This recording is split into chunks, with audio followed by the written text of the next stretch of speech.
America వెళ్ళిపోతానికి చాలా మంది వీసాలు ట్రై చేస్తున్నారని చెప్పుకుంటున్నారు బయట. అంటే వల్లభనేని వంశీ అమెరికా వెళ్ళిపోతాడనే కొంతమంది వీసాలు వచ్చి అమెరికా వెళ్దాం అనుకుంటున్నారు అనేది.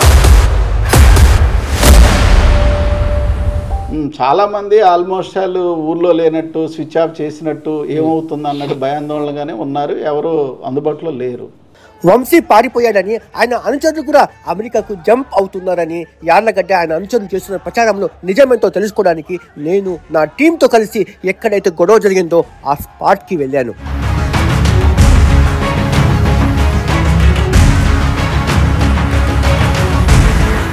విజయవాడలోనే బందర్ రోడ్డుకి ఆనుకుని ఉన్న గాయత్రి నగర్ వల్లభనేని వంశీ మాజీ ఎమ్మెల్యే ఇల్లు ఇది. టాప్ ఫ్లోర్లో ఉంటారు ఆయన. ఆ విషయం తెలిసే ఇక్కడ గొడవ చేయడానికి ఆందోళన చేయడానికి వచ్చారు. దయచేసి వల్లభనేని వంశీని పలకరించడానికి మాట్లాడతాం. ఈ గేట్ కూడా ఉంటుంది. లేరండి, అసలు ఊళ్ళో లేరు. లేరని చెప్పినా వినకుండా ఇచ్చేస్తుంటే మేమేం చేస్తాం. వల్లభనేని వంశీ లేరని స్టాఫ్ కరాఖండిగా చెప్పేశారు. అయితే ఎక్కడో ఒక చోట చిన్న ఆశ పట్టు వదని విక్రమార్కుడిలాగా సేమ్ ప్లేస్కి మళ్ళీ వచ్చాము. వంశీ గురించి వాకబు చేశాము. నిన్న గొడవ అయిన తర్వాత చాలామంది పోలీసులు చాలా భారీగా పహారా కాస్తున్నారు. చూడండి, ఇటు కొంతమంది ఉన్నారు, అటువైపు చూస్తే కొంతమంది ఉన్నారు. ఇదిగోండి వంశీ గారి ఇల్లు ఇదే. వెళ్ళి అడుగుదాం ఉన్నారా లేరా అని. ఎలా పగులు కొట్టేశారో, ఎంత గట్టి కొడితే ఇవన్నీ గేట్స్ అన్నీ చిన్న పీసెస్గా అయిపోయి ఉంటాయి. సో వంశీ గారు ఉన్నారా లేదా అడుగుదాం. ఎక్స్క్యూజ్ మీ, వంశీ గారు ఉన్నారా? లేరా? యార్లగడ్డ ఫాలోవర్స్ టీ షాప్లో టీ తాగడానికి వచ్చారు. కానీ వంశీ ఫాలోవర్స్ వచ్చి మిడిల్ ఫింగర్ చూపించి వంశీ అన్న ఉన్నారు అని చెప్పి వెళ్ళిపోయారు. యార్లగడ్డ ఫాలోవర్స్ కోపం వచ్చి వాళ్ళపైన అటాక్ చేయడానికి వచ్చారు అని చెప్పారు స్టేట్మెంట్. ఇక్కడ చూస్తే చుట్టుపక్కల ఎటువంటి టీ షాపు కనిపించట్లేదు. చూడండి,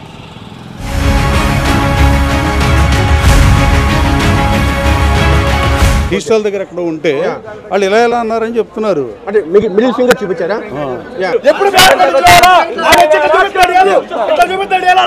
పొద్దున వెంకటరావు ఇంటి అవతల టీ తాగుతుంటే 2 స్కార్పియోలు వేసుకొచ్చి వీళ్ళకి ఏళ్ళు చూపించారండి. మిడిల్ ఫింగర్ చూపించి వంశీ అన్న వచ్చాడు ఊళ్ళోకి అంటే వెళ్ళిపోయారు. మేము టీ షాప్లో అయింది కాబట్టి టీ షాప్ దగ్గరికి వచ్చాము. ఈ చుట్టుపక్కల ఈ ఒక్క టీ షాప్ కనిపించింది, సో ఇక్కడికి వచ్చాము. నమస్తే అండి. గొడవ ఇక్కడ జరిగిందంట, మీరేమంటారు? మేము లేవండి డ్యూటీలో. మీరు డ్యూటీలో లేరు? మేము డ్యూటీలో లేవు, మాకు తెలియదండి. ఓకే, అది సరే. గొడవ అయితే ఇక్కడ జరిగిందా? అసలు నాకు తెలియదండి, నేను 2ంటికి వెళ్ళిపోయానండి. అసలు మీకేమీ తెలియదు? ఇక్కడ అనుకున్నాడు అంతే, మాకేం తెలుస్తుందమ్మా. ఓకే. వంశీ వాళ్ళ గొడవ అయింది కదా, అది ఇక్కడేనా అయింది? ఇక్కడేనండి, పక్క సందులో. ఆ గొడవ ఏంటో మీకు తెలుసా? అంటే మధ్యాహ్నం దాకా ఉంటాం. మధ్యాహ్నం నుండి వెళ్ళిపోయాను. మధ్యాహ్నం 4ంటికి అయింది. ఓకే. వల్లభనేని వంశీకి సంబంధించిన చాలా కేసులు వాదించే ఆయన లాయర్ ఎవరంటే తానికొండ చిరంజీవి.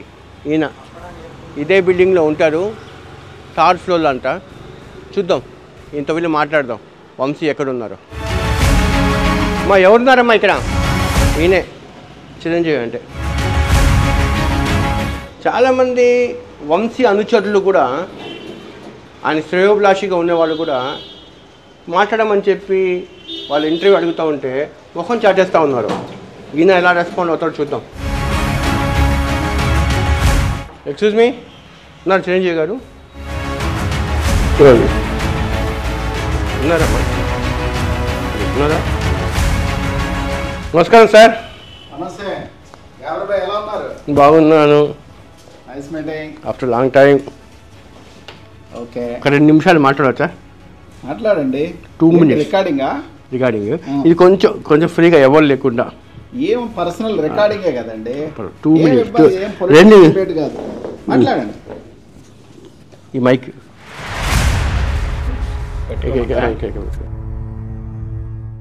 చెప్పండి, చాలా కాలం తర్వాత. యా, వంశీ గారితో ఇంటర్వ్యూ కావాలి ఒకటి. వంశీ గారు మీరు ట్రై చేయండి, మీరు ఇంతకుముందు చాలా చేశారు కదా ఇంటర్వ్యూ. చేశాను, ఇప్పుడు ఫోన్ చేస్తామంటే ఫోన్ ఎత్తట్లేదు. ఫోన్ స్విచ్ ఆఫా లేకపోతే ఏమో తెలియదు. మెసేజ్ పెట్టాను, చూశాను నేను, నిన్న కూడా చూశాను. ఒకసారి మీరు మాట్లాడకూడదు ఇంటర్వ్యూ కోసం? లేదండి, వాళ్ళు ఏదైనా ఉంటే ఫోన్ చేస్తారు, ఏదైనా ఉంటే ఉంటుంది తప్ప. అంటే మీదే కదా లాయర్, వాళ్ళకి సంబంధించిన కేసులు ఏమన్నా? వల్లభనేని వంశీ గారికి మీరు చాలా రాంగ్ మాట్లాడుతున్నారు. వల్లభనేని వంశీ మోహన్కి చాలా మంది లాయర్లు ఉంటారు, నేను ఒక లాయర్ని అంతే. అంటే ఎక్స్క్లూజివ్గా మీరు కాదు? ఎక్స్క్లూజివ్గా నేను కాదు, అంతా అబద్ధం. అంటే నేను పొలిటీషియన్ కాదు బేసికల్గా, వైసీపీ లీగల్ సెల్లో లేను. నాకు వంశీకి పొలిటికల్ సంబంధాలు కూడా ఏం లేవు. ఎప్పుడో 2009లో నేను ఎమ్మెల్యే టికెట్ అడిగేటప్పుడు టీడీపీ తరఫున ఇద్దరం టీడీపీలో ఉండేవాళ్ళం, కలిసి పనిచేసాం. తర్వాత ఆయన ఎంపీ పోటీ చేశాడు, ఓడిపోయాడు.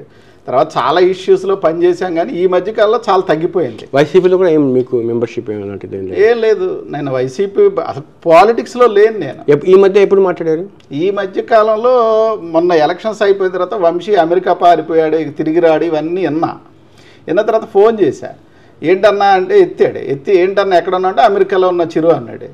ఏంటన్నా ఏంటి పారిపోయావు అది ఇది అంటున్నారంటే, నాకంత పారిపోయాల్సిన అవసరం ఏముంది, నిన్న 29న అమ్మాయి ఆరంగేట్రం కూడా అవుతుంది భరతనాట్యం, నీకు కూడా ఇన్విటేషన్ పంపిస్తున్నా, నువ్వు రా అన్నాడు.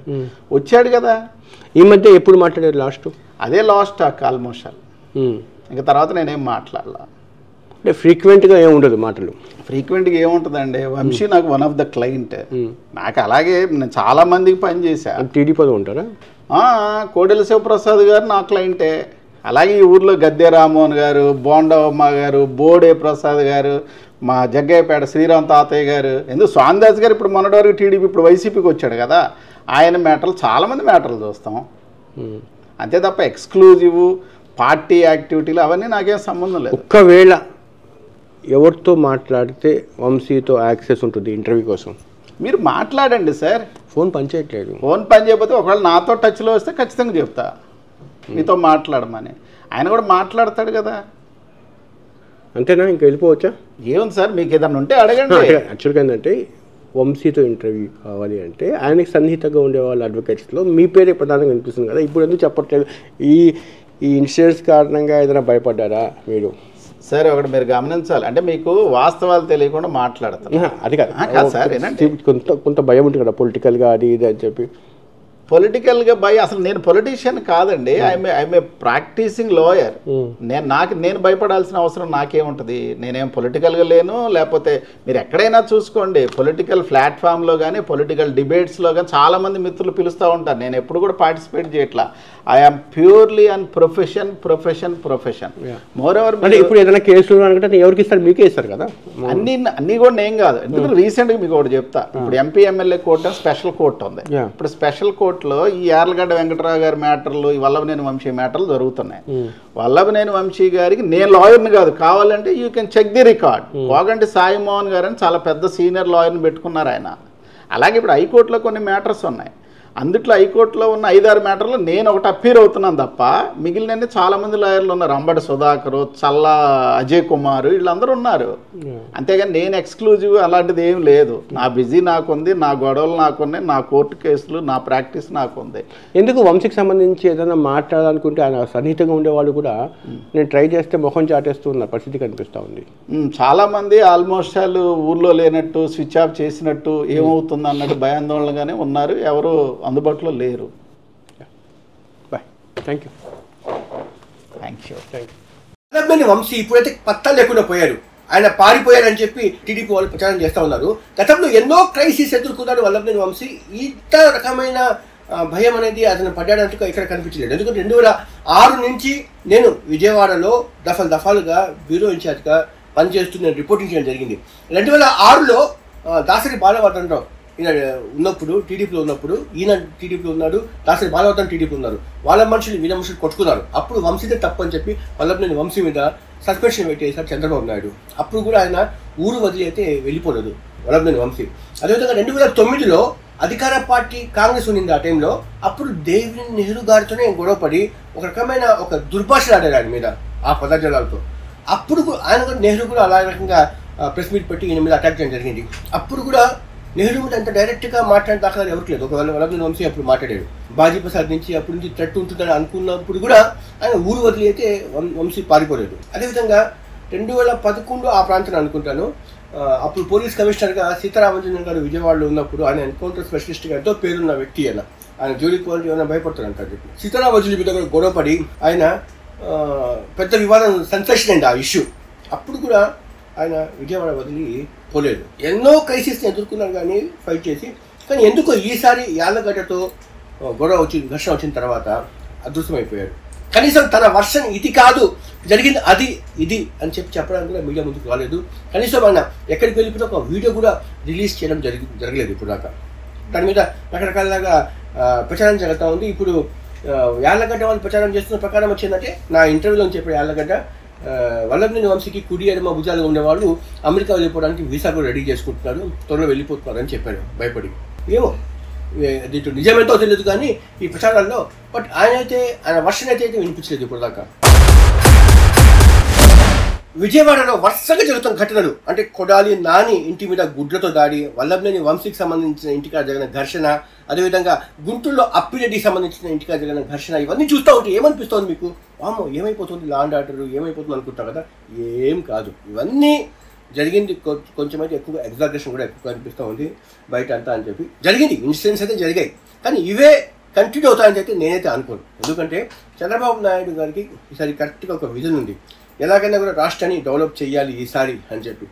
అందుకోసమే అదేవిధంగా సిమిలర్గా ఆయనకు ఇంకో ఆకాంక్ష ఏంటంటే నారా లోకేష్ యొక్క పొలిటికల్ భవిష్యత్తును కూడా ఆయనే డిజైన్ చేయాల్సిన అవసరం ఉంది.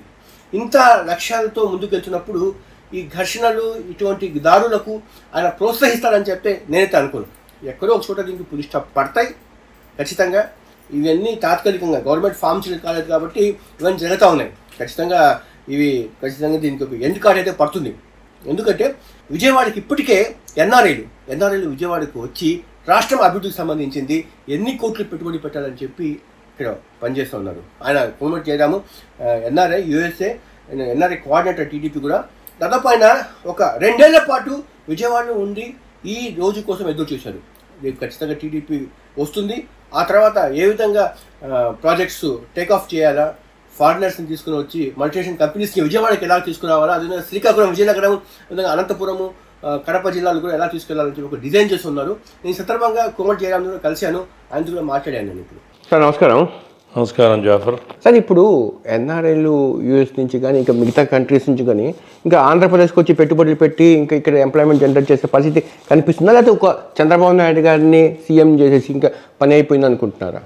చేశాం కదా ఇంతకుముందు 14 to 19 కూడా బోల్డ్ అన్ని సర్వీస్ యాక్టివిటీస్లో ఎన్ఆర్ఐస్ పాత్ర ఉంది. ఇప్పుడు ఏదైనా ఇండస్ట్రీస్ రావడం కానీ ఎలా ఉంటుందండి? డెఫినెట్గా చేస్తారు. ఇప్పుడు బాబు గారు ఒక్కడ వల్లే అవుతుంది అది. ఇప్పుడు కూడా మీ వాళ్ళు ఇంట్రెస్ట్గా ఉన్నారండి యూఎస్ నుంచి వచ్చి ఇక్కడ పెట్టుబడి పెట్టడానికి? ఇంట్రెస్ట్ అని కాదు, రాష్ట్రం బాగు చేసుకోవటం, డబ్బు సంపాదించడం అనేది కాదు. అమెరికా నుంచి కొంత పొలిటికల్గా ఈ పొలిటికల్ వెండట కారణంగా కొంత ఈ మల్టీనేషనల్ కంపెనీస్ కానీ కొంతమంది ఎన్ఆర్ఎస్ కానీ భయపడుతున్నారు ఇక్కడ రావడానికి ఆంధ్రప్రదేశ్. ఆబ్వియస్గా ఉంటుంది కదా, ఇప్పుడు అన్సర్టనిటీ ఉన్నప్పుడు ఎవడైనా కానీ బిజినెస్ మ్యాన్ వచ్చేటప్పుడు they want to make money and at the same time they want a peace of mind. ఈ లోపించినప్పుడు ఇప్పుడు ఉందనుకోండి 5 years బాబు గారు కన్నా మంచి గవర్నెన్స్ ఇస్తే మళ్ళీ నెక్స్ట్ టైం కూడా ఆయనే వస్తాడనే కాన్ఫిడెంట్ ఉంటే పీపుల్. ఇప్పుడు ఇన్వెస్ట్మెంట్ అంటే మనం ఈరోజు ఇన్వెస్ట్ చేస్తే రేపు రిటర్న్స్ రావు కదా, దానికి కొంత డ్యూరేషన్ ఉంటుంది, టైం ఉంటుంది. వీటన్నింటినీ ఎవాల్యుయేట్ చేసుకుని మేజర్ ఇన్వెస్ట్మెంట్స్ వాళ్ళు కొంచెం థింక్ చేస్తారు డెఫినెట్గా, ఆబ్వియస్గా. కానీ ఇప్పుడు మాలాంటి చిన్న ఇన్వెస్ట్మెంట్లు చేసేవాళ్ళు వీళ్ళందరూ రాష్ట్రాన్ని బాగు చేసుకోవాలనే ఉద్దేశంతో వస్తారు. డెవలప్మెంట్ డీసెంట్రలైజ్ అవుతుంది అనుకుంటున్నారా, లేకపోతే సెంట్రలైజ్ అవుతుంది అనుకుంటున్నారా? డీసెంట్రలైజే అవుతుంది, సెంట్రలైజ్ అవ్వకుండా ఎలా ఉంటుంది? ఇంకో 3 months పాటు ఉండి మొత్తం ప్రాజెక్ట్స్ మొత్తం ఎవరెవరు ఇక్కడికి పెట్టుబడులు పెట్టారని ఆకర్షించడానికి ఏదైనా ప్రయత్నం అన్నీ కూడా బాబు గారు ఎవరికో అసైన్ చేస్తారు. ఆ పర్టికులర్ వర్క్ని ఎవరికి అప్పచెప్తే వాళ్ళు ఎక్స్పెడైట్ చేసి చేస్తూ ఉంటారు. ఇది ప్రతి పని ప్రతివాడు చేసేది కాదు. ధన్యవాదాలు సార్. Thank you. నమస్తే, నేను మీ జాఫర్. మీకు నేను మా టీం చేసే వర్క్ నచ్చితే మీరు సబ్స్క్రైబ్ చేయడం మర్చిపోవద్దు. సబ్స్క్రైబ్ చేయడంతో పాటు పక్కన ఉండే బెల్ ఐకాన్ కూడా ప్రెస్ చేయండి. 85% వాళ్ళు జస్ట్ ఛానల్ మీదకి వచ్చి కంటెంట్ చూసి వెళ్ళిపోతున్నారు తప్ప సబ్స్క్రైబ్ చేయట్లేదు. దీనివల్ల ఏంటంటే మేము తయారు చేసే కంటెంట్ మీ దాకా రావట్లేదు. మా రిక్వెస్ట్ ఏంటంటే ప్లీజ్ సబ్స్క్రైబ్. ఇట్లు మీ జాఫర్.